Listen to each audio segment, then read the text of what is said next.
Bom, pessoal, então nós começamos a aula, né? Fizemos já uma introdução inicial sobre a disciplina e todo o link que envolve a gastronomia e o meio ambiente, né? Então sabemos que o meio ambiente ele está intrinsecamente relacionado às questões da gastronomia, porque o principal envolvido na gastronomia é o alimento. Consequentemente, o alimento passa por toda essa cadeia que envolve e permeia todo o meio ambiente, desde o momento que a gente fala da produção de alimentos, do aumento da produção de alimentos, dos desperdícios, das embalagens, da energia de cocção. Então, tudo isso acaba norteando também a cozinha. E aí, o que é esperado é que vocês possam ter um olhar crítico para essas questões que envolvem o meio ambiente e também a própria gastronomia. Então, inicialmente, nós temos alguns conceitos básicos de meio ambiente, que vocês já devem ter estudado lá no ensino médio, ou lá no ensino fundamental, que nós sabemos o quê? Que o meio ambiente é um conjunto de elementos físicos, químicos, biológicos e sociais, que podem causar efeitos diretos ou indiretos sobre os seres vivos e as atividades humanas. Então, nós sabemos que ele é um complexo conjunto, né, onde a gente tem a interação tanto de meios abióticos, como também de meios bióticos. E, além disso, a relação existente entre eles. Então, qualquer tipo de interação que exista, ela vai trazer esses efeitos tanto para os seres vivos, sejam eles quais for, como para as atividades humanas.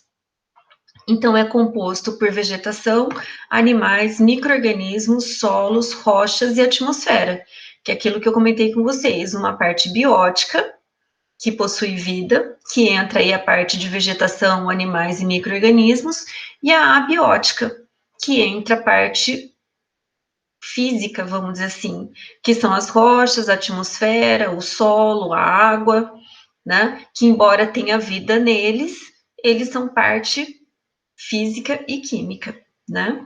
E claro que norteia tudo isso a presença dos recursos naturais e também os fenômenos físicos e químicos do clima. Então, energia, radiação, descarga elétrica, magnetismo. Então, todo esse conjunto faz parte e forma o que a gente chama de meio ambiente. Então, o que nós vamos ter? Aqui um esquema dos organismos, sejam eles animais e vegetais, os meios físico-químicos, incluindo aí os recursos naturais, e o que a gente vai ter de meio ambiente e que vai formar um ecossistema é a interação existente entre os organismos e o meio físico-químico. Essa interação, ela ocorre de que maneira? Ela ocorre por meio da transformação energética. Então, a gente vai ter seres que vão ter a capacidade de produzir energia, né? E outros seres que vão ter a capacidade de absorver a energia solar, que é a nossa principal fonte energética, e aí, através disso, a gente transformar toda essa energia e fazer com que o ecossistema funcione, né? Então, lembra que nós temos organismos que são chamados de autotróficos, que são aqueles capazes de produzir a sua própria energia, mas, na verdade, ele tem a capacidade de transformar a energia. Então, absorve a energia solar, que é a principal fonte de energia, e por meio da fotossíntese, ele vai transformar isso em energia química. Que aí lembra que a reação da fotossíntese e a absorção de CO2 da água, na presença de luz solar, vai produzir oxigênio e glicose. E que a glicose que é esse que a gente chama de fonte energética primária. Então, esses seres autotróficos, que são os vegetais, que são as algas, são os seres fotossintetizadores. E depois eu tenho os heterotróficos, que no caso o homem e os animais de uma maneira, os animais aeróbicos fazem parte. Então, nós não temos capacidade de produzir a nossa própria energia, nós precisamos do alimento. Então, quem que é o alimento? É o ser autotrófico, que produziu lá a sua própria energia. Ou então, outros da parte inferior da minha cadeia, que esses já se alimentaram de seres autotróficos e, consequentemente, já iniciaram a produção energética para a sua subsistência. E que, na verdade, isso daqui é a cadeia alimentar. Então, que lembra na parte do nível inicial, é o ser autotrófico, que é uma planta, que é uma alga, e aí depois eu tenho os outros níveis tróficos, onde ali eu tenho seres heterotróficos, né? Esses já vão produzir outro tipo de reação para produzir a energia necessária, que é a reação de respiração, que nesse caso nós vamos utilizar a glicose, que a gente obtém do nosso alimento, na presença do oxigênio, a gente vai produzir CO2 e água, certo? Então, é o processo inverso do processo de respiração. Então, isso, quando a gente fala da interação e das transferências energéticas, é por meio desses níveis tróficos, certo? E por que transferência energética? Porque essa obtenção de energia é em função de reações químicas que acontecem dentro do nosso organismo, né? Então, quando a gente fala em meio ambiente, eu vou ter uma unidade que inclua todos os organismos, que a gente chama de comunidade, uma área determinada, que é onde essa comunidade vai interagir com o ambiente físico. Eu vou ter uma corrente de energia em função dos processos de respiração e fotossíntese, e com isso, uma estrutura trófica, que é aquela das cadeias, né? Então, partindo desde os organismos mais simples até os mais evoluídos. Vou ter uma diversidade biótica, porque veja que no meio da minha comunidade eu tenho uma grande diferença de organismos ali presentes, e também o ciclo de materiais e elementos. Então, do carbono, do enxofre, do nitrogênio, e aí tudo isso acaba formando o que a gente chama de ecossistema, que é onde nós estamos inseridos também. Então, o que acontece é que tudo não é algo linear, como eu coloquei ali, mas na verdade é tudo uma organização sistêmica, que um depende do outro. Então, eu posso ter as diferentes comunidades, né? Então, comunidade A, B e C, mas eu também posso ter as interações existentes entre cada membro. Mas veja que cada membro aqui da minha comunidade A interage entre si, mas ele também, de uma maneira indireta, ele vai interagir com C e também vai interagir com B. Então, mesmo que a gente enxergue de uma maneira linear, o que acontece é que tudo está ligado a tudo. Então, lembra aquela história de que eu estou a 6 passos de qualquer pessoa do universo? É mais ou menos isso que acontece. Então, as coisas não estão ali por acaso, né? O que ocorre é que todos estão ligados aos outros. E aí a gente tem as definições, né? Então, quando eu falo em ecossistema, eu vou ter as substâncias inorgânicas, que são materiais complexos, substâncias orgânicas, que fazem parte tanto do meio biótico como do meio abiótico, né? Então, quando eu falo do solo, embora ele seja abiótico, eu tenho ali substâncias orgânicas presentes. O regime climático, que vai ser o grande influenciador, né, tanto das atividades como também de impactos, né, em função da temperatura e outros fatores físicos. Os produtores, que são os organismos fotossintetizadores, e também os consumidores, né, que são os macroconsumidores e os microconsumidores, que são aqueles que vão depender dos produtores para a sua produção energética. Aqueles que estão em níveis tróficos maiores, mais altos, né, e os micro-organismos consumidores que estarão no nível trófico mais baixo. E aí, dentro disso tudo, pessoal, aquelas definições que nós vimos de meio ambiente, ela cabe na área de ecologia e ciências biológicas. Mas hoje a gente sabe que o meio ambiente é algo interdisciplinar, né? Pela própria complexidade e pelos próprios fatores envolvidos nele. E toda a inter-relação existente com o organismo, com organismos ali presentes, com os meios bióticos, com o meio abiótico, com as consequências que isso tem na vida dos organismos, né? A influência da atividade no próprio meio ambiente.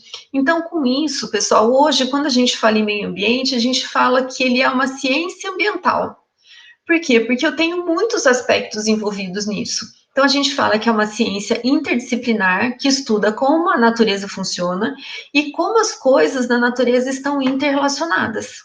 Então, que é aquela questão de que nada é por acaso e que tudo está ligado a tudo. Então, quando a gente fala na ciência ambiental, nós estamos falando realmente do capital natural, que é o meio ambiente, de acordo com toda aquela definição. Eu estou falando da questão do compromisso para encontrar soluções envolvidas com o meio ambiente, que a gente vai ver em função da própria crise existente, né? As soluções para os problemas ambientais, a importância de ações individuais, conhecimento científico e sustentabilidade. Então, hoje, a ciência ambiental ela tem uma visão muito mais ampla do que simplesmente as definições de meio ambiente e as questões envolvidas de nível trófico, certo? Então, hoje a gente fala em meio ambiente como ciência em função de toda a sua interdisciplinaridade. Então, a gente diz que a ciência ambiental é a ciência mais importante da vida, mas quando a gente fala na ciência ambiental, o que está envolvido ali? Está envolvida a química, está envolvida a biologia, está envolvida a física, está envolvida a matemática, está envolvida a geografia, está envolvido o geoprocessamento, a engenharia ambiental, a engenharia de alimentos, a gastronomia. Então, ela é uma ciência extremamente ampla, como o próprio conceito de meio ambiente e as relações as inter-relações existentes, né? Então, na ciência ambiental, o que nós temos? O aprender como a Terra funciona, compreender como estamos afetando o seu sistema e suporte da vida e saber como reduzir nosso impacto. Então, veja que esses dois últimos aspectos são o a mais que veio com a ciência ambiental. Porque se eu fico no aprender como funciona a Terra, eu vou simplesmente querer saber a parte biológica, que são dos organismos ali presentes e as interações, e os fenômenos físico-químicos existentes, sem pensar em nada que ocorre além disso. Né? Então, a ciência ambiental ela vem para a gente entender o impacto disso tudo na vida dos organismos e de pessoas, vamos incluir assim, e o que fazer para reduzir. Então, é um novo ponto de vista com relação ao meio ambiente. Então, pessoal, quando nós falamos de meio ambiente, nós falamos de um tripé e de uma crise que existe. Por que existe uma crise? Porque, na verdade, o meio ambiente e a Terra, vamos pensar assim, ela é limitada. Então, eu não tenho lá fora. Só que o que acontece aqui dentro da Terra? A gente tem que a população humana, ela cresce muito, né? Então, ela cresce exponencialmente. A gente tem um recurso natural limitado. Aí você fala assim, ai, professora, mas como limitado? Olha o tanto de água que existe no planeta. Mas essa água, pessoal, realmente tem muita água. Só que essa água não é disponível. A gente vai ver que a maior parte da água utilizada, ela é utilizada para fins de agricultura. Se eu olhar meu mapa, eu vou ver que 3/4 do planeta realmente é água, mas é água que eu posso utilizar para irrigação? Porque quando a gente vê o mapa mundi, a gente vê o quê? Água salgada. E a água salgada, a gente diz que ela não é uma água disponível. 97% da água é água salgada. Consequentemente, eu não posso utilizar para fins de agricultura, para fins industrial, para saneamento básico. Então, a gente precisa ter uma gestão, porque o que a gente utiliza, pessoal, é 0,001% da água. Por quê? Porque 97% é salgada, 3% é doce. Só que desse 3%, uma boa parte dela está na forma de geleira, outra parte está como vapor na atmosfera e outra parte está como água subterrânea, que também não é acessível. Então, se a gente for fazer a conta de ver de água superficial doce que está disponível, é menos de 0,01%. Então, quando a gente fala o slogan, a água vai acabar, na verdade é água disponível, porque a água a gente sabe que não vai acabar, mesmo porque no planeta existe um ciclo. Então, o que vai acabar é a água com qualidade. Ah, mas eu posso tratar? Posso, só que isso envolve custo. E a gente sabe que no planeta, não só no Brasil, a gente tem uma má distribuição de renda. Então, se para eu ter acesso para um recurso vital eu tiver que pagar, certamente a gente vai ter pessoas que não terão acesso a essa água de qualidade, certo? E aí, o outro tripé aqui do triângulo é a poluição, porque nós sabemos o quê? Que de todas as nossas ações eu gero poluição. O que vem a ser poluição? A poluição é uma alteração indesejada no meio que vai trazer algum impacto para a saúde, para o meio ambiente ou para os materiais. Então, essa população está crescendo. Consequentemente, a quantidade de poluição gerada também está aumentando e, consequentemente, a diminuição dos meus recursos naturais está diminuindo. Então, aqui eu exemplifiquei a água, mas existem outros recursos naturais, como o petróleo, por exemplo, o alumínio, o nióbio, que tem sido utilizado aí para fins de bateria. Então, que eles podem ser regenerados, mas não na mesma velocidade dos quais eles estão sendo consumidos. Então, aqui nesse gráfico, o que nós temos? Só para vocês terem uma ideia sobre o aumento populacional, em 2011 a gente chegou em 7 bilhões de habitantes. Acho que vocês acompanharam uma série de notícias, documentários falando do impacto gerado por essa população no meio. E por que assusta, né? Porque já que o mundo aí ele vem de uma evolução, por que esses marcos? Porque o que aconteceu, pessoal, é que para a população passar do primeiro bilhão para o segundo bilhão, ele demorou 120 anos. E agora, para ele passar do sexto para o sétimo bilhão, ele demorou 12 anos. Então, veja, de 120 para 12 anos, os impactos são muito grandes num período de espaço muito pequeno. Então, essa necessidade de regeneração de recursos, ela fica ainda mais prejudicada, certo? E essa lista continua. Então, imagina-se aqui que a população vai chegar em 10 bilhões em 2050. E olha que nós já estamos em 2020, certo? Então, aqui só para mostrar para vocês, né? Então, do primeiro para o segundo bilhão foram, na verdade, 123 anos, e do sexto, que foi em outubro de 99, para o sétimo bilhão, que também foi outubro em 2011, demorou 12 anos. Então, veja que foi 123, 32, 15, 13, 12, 12, e estima-se que em 10 anos a gente chegue aí a 8 bilhões. Que é assustador, né? Claro que nesse momento de pandemia que a gente está vivendo, imagens como essas são impossíveis. Então, dentro disso, quais são algumas informações, né, dessa questão que envolve meio ambiente, população e poluição, né? Então, vivemos em um mundo dos que tem e o que não tem. Porque até por questões geográficas, a gente tem uma má distribuição do recurso. Então, nós sabemos, o Brasil, por exemplo, é um país que tem grandes fontes de água, que a gente está em cima de 3 aquíferos. Mas alguns países na África ou na Europa não têm disponibilidade de água, porque não tem, naturalmente não tem fonte de água. Então, a gente tem uma distribuição diferenciada de água no planeta. De petróleo, a mesma coisa. Então, tem lugares que tem uma grande quantidade de petróleo, como a gente vê no Oriente Médio, e aqui no Brasil, por exemplo, ou na África, a gente não tem poços de petróleo. Então, isso vai impactar diretamente nas pessoas do que tem e do que não tem. Então, veja, apesar do crescimento econômico ter multiplicado por 8 entre os anos 1950 e 2005, praticamente 1 em cada 2 trabalhadores tenta sobreviver com uma renda menor que $2 por dia. 1 a cada 2, né? A pobreza afeta a qualidade ambiental, porque eu não tenho desenvolvimento tecnológico, né? Não tenho desenvolvimento de ciência. Então, muitos exaurem e degradam as florestas, campos, solo para a própria sobrevivência, que é aquele extrativismo vegetal que ocorre. Então, não existe um planejamento, não existe uma utilização de tecnológica para eu evitar desperdícios no campo. Então, tudo isso acaba influenciando, né?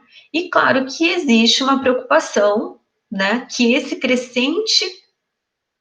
crescente população e esse crescimento das atividades humanas, né, atividades humanas, com certeza vai mudar o clima do planeta, que na verdade a gente já vem acompanhando isso, né? Então, países como o nosso, que é um país tropical, que deveria ter as 4 estações do ano bem marcadas, hoje a gente vê que praticamente a gente não tem algumas estações do ano. Então, embora a gente esteja no período de inverno, mas facilmente durante o dia a gente tem temperaturas de 32 graus, né? Então, existe uma constante alteração no meio ambiente e desculpa, pessoal, existe um constante crescimento e, consequentemente, um constante impacto gerado e que a gente acompanha aí principalmente pelo aquecimento global e todo o impacto que isso traz. Quando a gente fala da taxa de crescimento, então, em 1963, essa taxa de crescimento era de 2,2%. Hoje, ela é 1,2%. Beleza, diminuiu bastante. Só que em 1963, esse 2,2% era em cima praticamente de 3 bilhões. Então, dá um valor. 1,2% em cima de 7 bilhões dá muito mais do que esse 2,2%, né? Então, a taxa diminuiu, mas ainda é muita gente. Aí você fala, mas só 1,2%. Pessoal, 1,2% da população mundial é 700 mil pessoas, né? E aí, essas 700 mil pessoas por ano é como se fosse um Brasil inteiro a mais no planeta. Então, é muita gente, né? E aí, o que envolve é que essas pessoas, elas precisam sobreviver. Precisa sobreviver do quê? Precisa do tênis Nike, do celular de última geração, do computador? Não.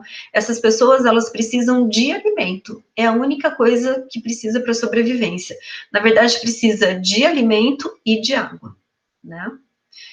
Depois, nós temos 2 outras definições que estão diretamente relacionadas com essa questão do crescimento ambiental, do crescimento populacional, que é o crescimento econômico e o desenvolvimento econômico. O que difere isso? O crescimento econômico, pessoal, ele dá às pessoas bens e serviços. Ou seja, o crescimento econômico, a pessoa ela tem um poder aquisitivo para aquisição de bens e serviços. Independente como seja a casa dela, como seja o transporte dela, como seja a rua que ela está asfaltada, independente se ela tem tratamento de esgoto ou bebe água tratada. Então, o que importa aqui é que está havendo um consumo e, com isso, está gerando crescimento econômico. Como é que a gente mede isso? A partir do produto interno bruto, né? Já o desenvolvimento econômico é o mais importante, que ele usa o crescimento econômico para melhorar o padrão de vida das pessoas. Então, por exemplo, a questão do saneamento básico. Então, a pessoa tem um poder aquisitivo, mas ela também mora num lugar de qualidade, que isso não significa ter uma casa grande e bonita, significa que ela está tendo acesso à água tratada, que o esgoto que ela está gerando está sendo tratado, que a rua que ela mora tem condições de trânsito, que o sistema educacional é eficiente. Então, o que a gente vê é que o que tem de importância é o desenvolvimento econômico e não o crescimento econômico. Claro que o crescimento econômico, aumentando a aquisição, a gente gera indústria, gera emprego, gera renda e acaba criando aqui essa mola propulsora. Mas, na verdade, as condições de vida das pessoas continuam exatamente a mesma. Nesse caso do crescimento econômico, ela pode ter uma casa grande, bonita, e não ter esgoto tratado, né? O desenvolvimento econômico, não. Ela pode ter uma casa bonita, grande, e também ter todo o padrão de qualidade para isso, né? Que tudo isso é medido pela Organização das Nações Unidas. Então, aqui a definição, né? O aumento da capacidade de um país em fornecer bens e serviços às pessoas, conseguir este aumento populacional, maior a produção e mais consumo, né? Então, que é o que os governos têm feito, de pagar liberar dinheiro do fundo de garantia, dar esse auxílio assistencial. Então, ele está dando o quê? Poder de consumo, mesmo que seja um poder de consumo para a sobrevivência da pessoa, tá? Nenhum mal nisso. Mas o que acontece é que ele vai continuar tendo problemas de infraestrutura, né? Então, o crescimento econômico mede pelo produto interno bruto. E o desenvolvimento econômico, então, vai medir a melhoria dos padrões de vida das pessoas, e claro que existe parâmetros de análise para isso estipulado pela ONU, como eu comentei com vocês. Né? Então, o que seria de importante é que nós tivéssemos um desenvolvimento econômico, porque assim, realmente, nós estaríamos melhorando a qualidade de vida das pessoas. Então, aqui só um panorama global, né, das questões que envolvem poluição e desperdício. Então, nos países em desenvolvimento, eu tenho menor poluição e menor desperdício. Por quê, pessoal? Porque as atividades envolvidas aqui, elas são primárias. Já a poluição e desperdício nos países desenvolvidos comporta 75%. Vou começar de baixo para cima, para ficar mais fácil. População, 19% está concentrada em país desenvolvido e 81% está em país em desenvolvimento. Então, veja o quanto que essa população contribui para todos esses outros aspectos. O crescimento populacional, país desenvolvido 0,1 e em desenvolvimento 1,5. Que é até mesmo uma questão cultural, né? Então, a gente vê em regiões que são mais pobres, quando a gente vê uma foto de família, a gente vê pai e mãe e muitas crianças, muitos filhos, né? Em algumas regiões da África, existem algumas famílias e algumas tradições que a pessoa pode ser poligâmica, né? Então, um homem, ele pode ter várias esposas, e essas esposas terem muitos filhos, né? Então, acaba dessa forma, nesse país em desenvolvimento, que concentra 81% da população, ele acaba tendo uma contribuição bastante significativa para esse crescimento global, certo? A riqueza e renda, 85%, 15% nos países em desenvolvidos, né, pelo próprio desenvolvimento econômico.